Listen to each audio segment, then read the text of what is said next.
Hello everyone, welcome to my channel. Friends, આજે હું આપના માટે લઈને આવી છું બહુ જ સરસ રેસીપી છે.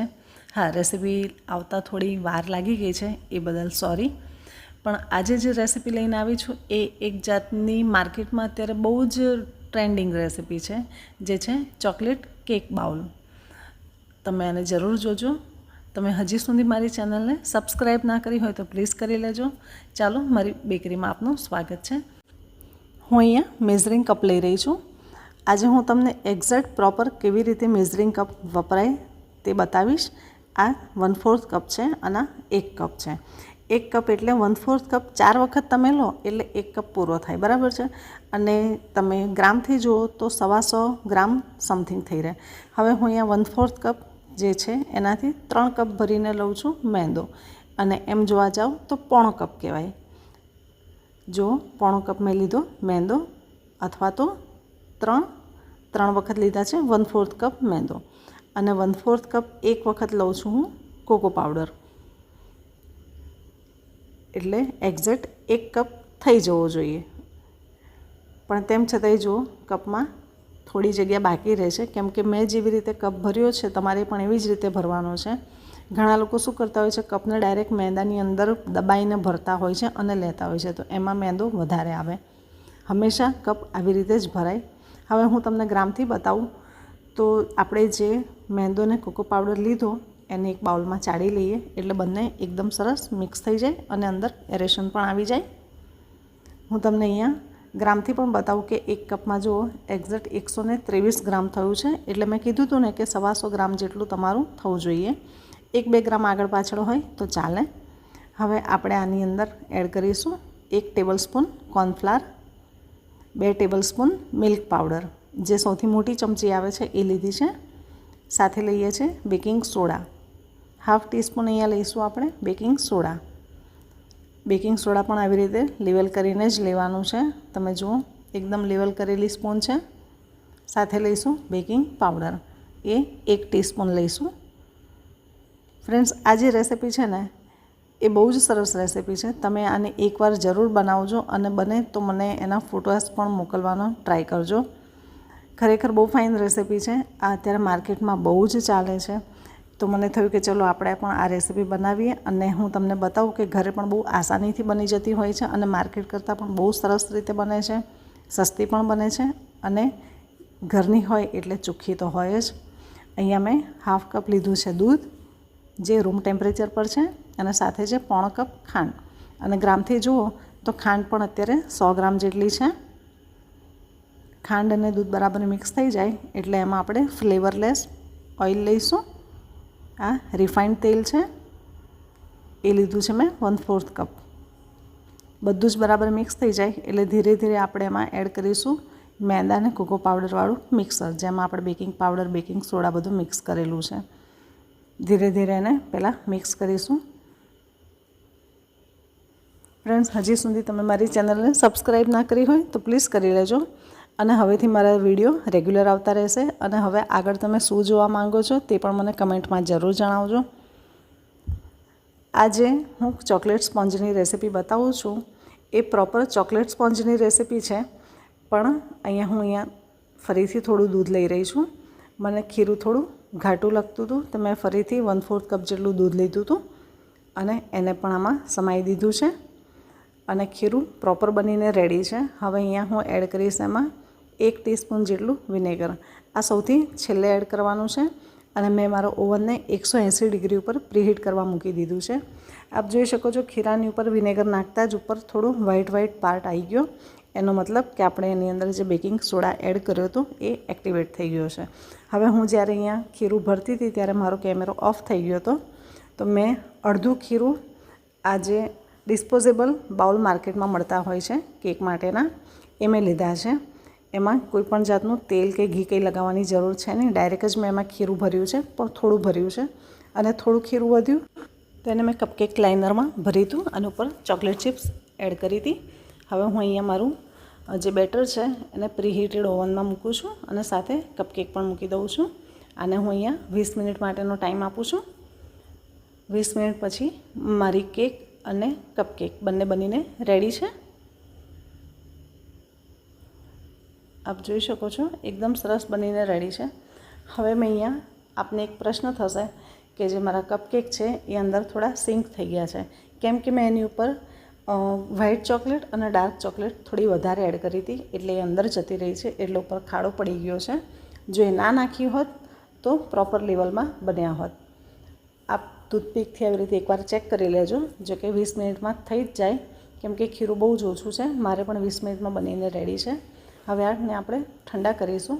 ઠંડા થાય ત્યાં સુધી હું તમને કપકેક બતાવું। આપ જુઓ આનું ટેક્સચર બહુ જ સરસ છે અને એકદમ સોફ્ટ છે અને વજનમાં એકદમ લાઇટ છે। આપ જોઈ શકો છો જે બધી ઉપર મેં ચોકલેટ ચિપ્સ લગાવી હતી બધી જ અંદર જતી રહી છે, એટલે ઉપર થોડી સિંક થઈ ગઈ છે। અને જો તમારે કપકેક બનાવી છે, પ્રોપર તમને ખબર જ છે કે મારે કપકેક જ બનાવી છે, તો મેં જે ખીરોમાં પાછળથી થોડું દૂધ એડ કર્યું તો તમે એડ ના કરતા। ખીરું થોડુંક થીક હશે તો આ પ્રોબ્લેમ નહીં આવે, પણ મારે અહીંયા સ્પોન્જ બનાવવાનો હતો એટલે મેં એ પ્રમાણે ખીરું બનાવ્યું હતું। આપ જોઈ શકો છો કે મેં આની અંદર કંઈ જ તેલ કે કંઈ જ નહોતું લગાવ્યું, એમનેમ જ છે, તેમ છતાં આસાનીથી અનમોલ થઈ ગયું અને નીચે જુઓ કેટલું સરસ ટેક્સચર આવ્યું છે। આ કેક પણ બહુ જ સરસ બની છે। આને તમે ટી ટાઈમ તરીકે યુઝ કરી શકો છો, છોકરાઓને સ્લાઇસ કેક તરીકે પણ આપી શકો છો। અંદર થોડી ચોકલેટ, ડ્રાયફ્રૂટ, ટૂટી ફ્રૂટી કંઈ પણ નાખી શકો છો। હવે એ ઠંડુ થાય છે ત્યાં સુધી હું માઇક્રોવેવ સેફ બાઉલ લીધા છે, એની અંદર 3 જાતની 50-50 ગ્રામ મેં ચોકલેટ લીધી છે, ડાર્ક ચોકલેટ, વ્હાઇટ ચોકલેટ અને મિલ્ક ચોકલેટ, બધી જ 50-50 ગ્રામ જેટલી છે। અને એની અંદર હું અહીંયા એડ કરું છું 2-3 ચમચી જેટલું જે અમૂલનું ફ્રેશ ક્રીમ આવે છે એ। અહીંયા મેં કશું જ માપીને નથી લીધું, તમે ચાહો તો 2-3 ચમચી તમારી રીતે લઈ શકો છો, પણ આમાં કોઈ મેઝરમેન્ટની ખાસ કોઈ જરૂર છે નહીં, તમને ખ્યાલ આવી જ જશે કે કેટલું એડ કરવું। આપ જુઓ મેં આટલું જ લીધું છે હમણાં। આને હું હવે 30 સેકન્ડ માટે 2 બેચમાં એને માઇક્રોવેવ કરીશ। જ્યાં સુધી માઇક્રોવેવમાં ચોકલેટ ગરમ થાય છે ત્યાં સુધી મેં અહીંયા ટ્રોપોલાઇટનું વ્હીપ ક્રીમ લીધું છે, કોઈ પણ બ્રાન્ડનું હોય તો ચાલે, મારે અહીંયા આગળ મને આ બ્રાન્ડ મળ્યું હતું તો મેં લીધું છે। આ હાફ કપ છે અને વ્હીપ ક્રીમ એકદમ ઠંડુ છે। હવે એને આપણે બીટ કરીશું હાઈ સ્પીડ ઉપર। આપ જોઈ શકો છો કે ક્રીમને જ્યારે બી તમે આવી રીતે ફેંટો તો હાથથી તમે કરશો તો બહુ જ વાર લાગશે અને ક્રીમ છે એ ગરમ થઈ જશે, એટલે બને ત્યાં સુધી એકદમ ચિલ્ડ જ લેવાનું છે અને ફટાફટ હાઈ સ્પીડ ઉપર એને તમારે બીટ કરવાનું છે। વ્હીપ ક્રીમ મારું બનીને રેડી છે, જુઓ એકદમ સ્ટીફ છે। બાઉલ ઊંધો કરું છું તો પણ નીચે નથી પડતું। એને મેં ફ્રીજમાં મૂક્યું અને હવે ત્યાં સુધી મારી જે માઇક્રોવેવમાં મેં ચોકલેટ મૂકી હતી એ પણ બહુ જ સરસ મેલ્ટ થઈ ગઈ છે, તો બધું જ મિક્સ કરી દઈએ। ફ્રેન્ડ્સ, આ જે રેસિપી છે એ ચોકલેટ સ્પંજની મેં રેસિપી મારે કમેન્ટ એક આવી હતી, એમાં એક બેને મને સજેસ્ટ કર્યું હતું કે તમે પ્રીમિક્સ વગર ચોકલેટ કેકની રેસિપી બતાવો, તો એકલો સ્પોન્જ બનાવું તો કેવું લાગે, એટલે સાથે એવું વિચાર્યું કે ચોકલેટ સ્પોન્જનો યુઝ કરીને કંઈક નવી રેસિપી તમને બતાવું તો તમે પણ આરામથી ઘરે તમારા બાળકો માટે બનાવી શકો છો। અને આ બધી જ ચોકલેટ માર્કેટમાં ઇઝીલી મળી જાય છે। આ રીતની રેસિપી ઘણી વખત બનાવવી જોઈએ। દર વખતે એકની એક વ્હીપ ક્રીમવાળી જે આપણે કેક બનાવતા હોઈએ છીએ એ હવે થોડી આઉટડેટેડ લાગે છે, તો તમે આ રેસિપી જરૂર ટ્રાય કરજો અને મને જણાવજો કે તમને આ રેસિપી કેવી લાગી અને તમે ઘરે બનાવી તો તમારા ઘરના લોકોનો કેવો રિસ્પોન્સ હતો। હવે મારી જે સ્પોન્જ છે એ એકદમ ઠંડો થઈ ગયો છે, તો હું એને ઉપરથી થોડુંક આવી રીતે કટ કરી લઉં છું, જેથી એની ઉપરનું જે લેયર છે એ થોડું નીકળી જાય તો નીચેના જે બબલ્સ છે એની અંદર ચોકલેટ આસાનીથી સોક થઈ જાય। હવે મેં અહીંયા બીજું ડિસ્પોઝેબલ બાઉલ લીધું છે, એની અંદર જ આપણે સર્વ કરવાના છે। તો મેં અહીંયા આગળ ડાર્ક ચોકલેટ લીધી છે, તમે તમારી રીતે કોઈપણ જાતની ઉપર નીચે અલગ અલગ ચોકલેટ લઈ શકો છો।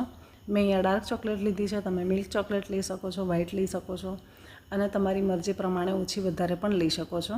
મેં અત્યારે 3 ચમચી જેટલી ડાર્ક ચોકલેટ લીધી છે અને આપણે જે સ્પોન્જ છે જે નીચેનો ભાગ છે એ ઉપર રાખવાનો છે અને ઉપરનો ભાગ નીચે રાખવાનો છે, જેથી ઉપર અને નીચે બંને સાઈડથી ચોકલેટ સ્પોન્જમાં પ્રોપર અંદર સોક થશે। હવે આપણે જે વ્હીપ ક્રીમ હતું એને પહેલાં આની ઉપર લગાવી દઈશું। આપ જોઈ શકો છો વ્હીપ ક્રીમ એકદમ સ્ટીફ છે, આવું જ હોવું જોઈએ, જો તમે પેલી સાદી કેક બનાવતા હોય એમાં પણ વ્હીપ ક્રીમનું ટેક્સચર આવું જ હોવું જોઈએ. આટલું થોડું વધ્યું છે એનું આપણે ફરી કંઈક કરીશું. આપ જોઈ શકો છો પ્રોપર આમાં મેં વ્હીપ ક્રીમ લગાવી દીધું છે. હવે એની ઉપર હું લગાવી રહી છું આપણી જે મિલ્ક ચોકલેટ છે એ. આ પણ રેન્ડમલી જ છે, તમે ઓછી વધારે લઈ શકો છો. હું અહીંયા મોટી 3 ચમચી ભરીને લઉં છું, કેમ કે મારા છોકરાઓ તો ચોકલેટ લવર છે. એ લોકોને તો સખત ચોકલેટનો ક્રેઝ છે. ચોકલેટના ફોર્મમાં તમે એમને કંઈ પણ આપો એ લોકો ખાય જ છે. અને આ છે ઉપર વ્હાઇટ ચોકલેટ. તમે તમારી રીતે પ્લસ માઇનસ કરી શકો છો, ડિઝાઇન અલગ અલગ કરી શકો છો, પણ મેં એકદમ સિમ્પલ વેથી બનાવ્યું છે, કેમ કે માર્કેટમાં પણ આવી જ રીતે મળતું હોય છે. અને એ લોકોની ચોકલેટ તો આનાથી પણ ઢીલી હોય છે. ઢીલી મતલબ એકદમ પતલી હોય છે. એ લોકો આમાં દૂધનું પ્રમાણ વધારે રાખે છે, પણ આપણે અહીંયા ઘરના માટે બનાવીએ છીએ તો વ્યવસ્થિત જ બનાવતા હોઈએ. ઉપર મેં આની ઉપર એડ કરી છે વ્હાઇટ ચોકલેટ ચિપ્સ અને ડાર્ક ચોકલેટ ચિપ્સ. આપ જોઈ શકો છો કેટલી સરસ લાગી રહી છે. આ જમવામાં પણ ખરેખર બહુ ટેસ્ટી છે. જમ્યા પછી ડેઝર્ટ તરીકે તમે લઈ શકો છો આને.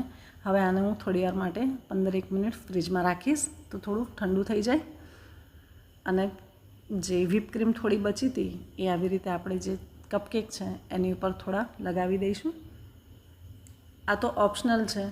આ તો ખીરું વધ્યું હતું તો મેં બનાવ્યું છે. બાકી ખરેખર કપકેક આવા ના હોય. ચોકલેટ કપકેક હું ફરીથી ક્યારેક અલગ એની રેસીપી લઈને આવીશ. પણ આ પણ એક અલગ ફોર્મમાં તમે ખાઈ શકો છો. અને ફ્રેન્ડ્સ, મારી આ રેસીપી તમને કેવી લાગી મને જરૂર જણાવજો. અને મારી ચેનલને સબસ્ક્રાઈબ ના કરી હોય તો પ્લીઝ કરી લેજો. ચલો મળીએ ફરી આવી નવી રેસીપી સાથે. ત્યાં સુધી બાય બાય.